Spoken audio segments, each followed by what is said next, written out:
In this video, we will simply look at procedures. It will be a very short video. So I have this program. You have it in your lecture notes right there. So I'm going to run this, okay? Assemble.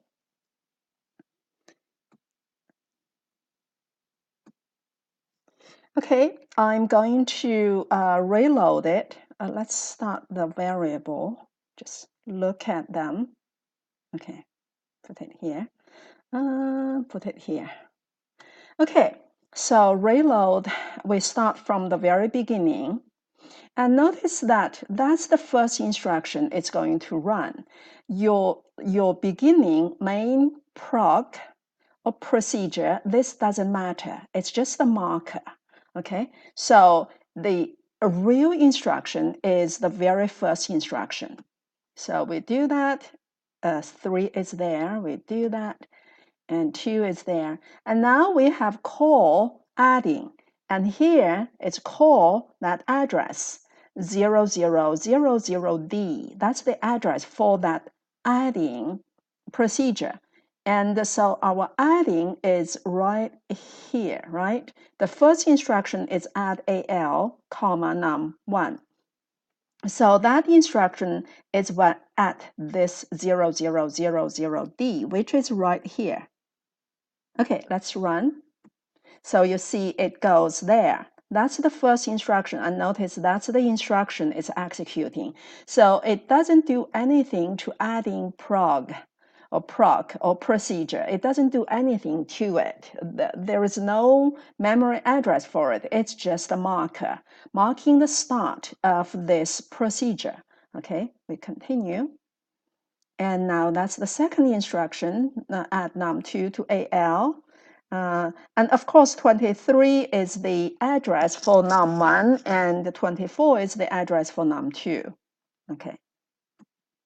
And then we move the result to num2 and return. Let's see, return. Where does it go back? It goes back whoever called it. So main procedure called it. Okay, it goes back to the next instruction after the calling instruction.